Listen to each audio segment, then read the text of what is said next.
Hey Bible lovers, I'm Tim Nichols and I'm here to bring you your Nichols Worth, and today we have the NIV Wide Margin Bible from Zondervan. This has a 9.5 font, and I think this is a layout you're going to find to look very familiar as we dive into it. So let's take a look. First of all, I wanted to go ahead and compare it to the New King James Wide Margin Reference Bible in the large print, because this one does have a bit of a larger print and it also has some references, and you can tell they are a bit different in their grain patterns, in their softness, and in their flopping. This is a much more stiff.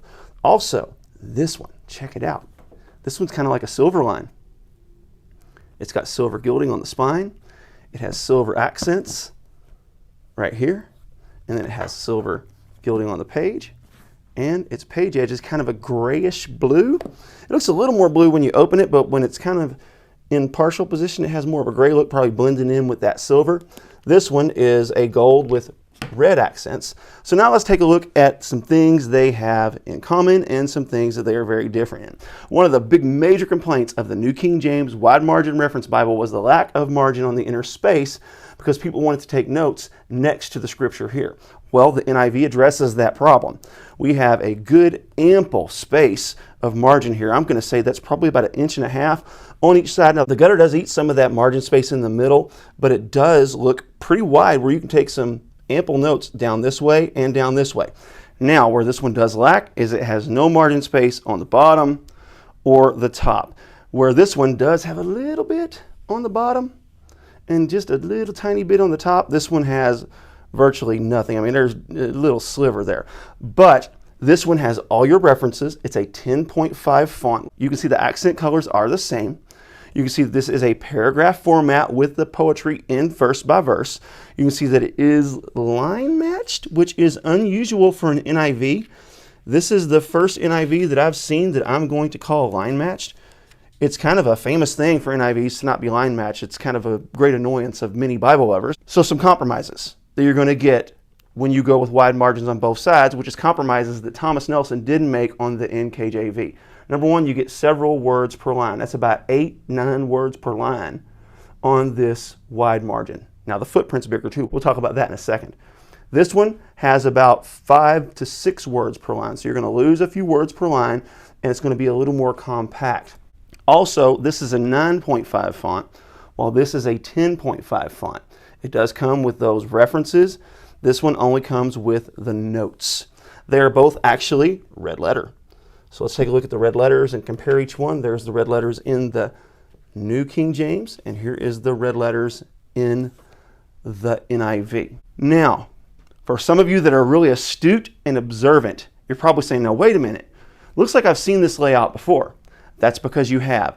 This is the exact same layout as the Thompson Chain Reference Bible in the NIV without the referencing system on each side. So the referencing system in this is gone. This is not a reference Bible.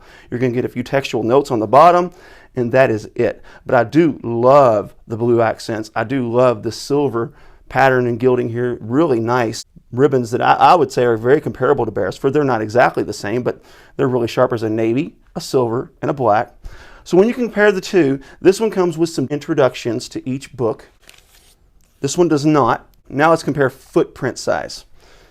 This one is going to be a bit wider because they have the references and they have that big wide margin. So it's going to be the same height, but this one's going to be about 1 inch wider to give you that margin space along with that large print and those wide columns there.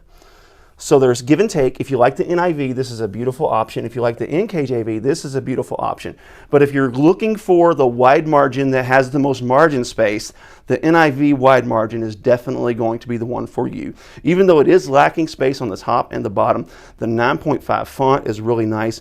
It is a nice red letter. I prefer black letter text, especially in a preaching context, but the red letter on the Thomas Nelson and Zondervan Premier Collections are always outstanding. Now let's just take a look at a few features in the back. You're not going to see anything that you're not used to seeing. Once you get to the end of Revelation, you're going to have your table of weights and measures. You're going to have a 3-column concordance that is very small in font. That looks to be probably maybe a 4. Then once you get past that, you're going to have your Zondervan / Thomas Nelson maps on the glossy cardstock paper. Of course, this one is edge-lined, has all the features in a premium Bible. And as I try to point out often, these do have what is called a split liner. You can barely tell it on the black ones, but there it is. You see how that liner has been split? That is a cost-saving mechanism because they're able to sell these things for pretty cheap. So what they do is they compromise by not needing this huge piece of cowhide for the liner, to where they can kind of use some remnant to piece two together, and it really makes them nice. Has the raised hubs on the spine, beautiful black goat skin.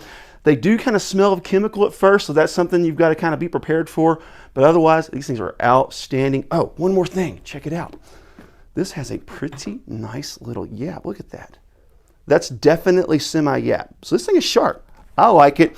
NIV is not my go-to translation, but I definitely like it in comparisons. So there you have it. Keep calm, Jesus, on this your nickel's worth.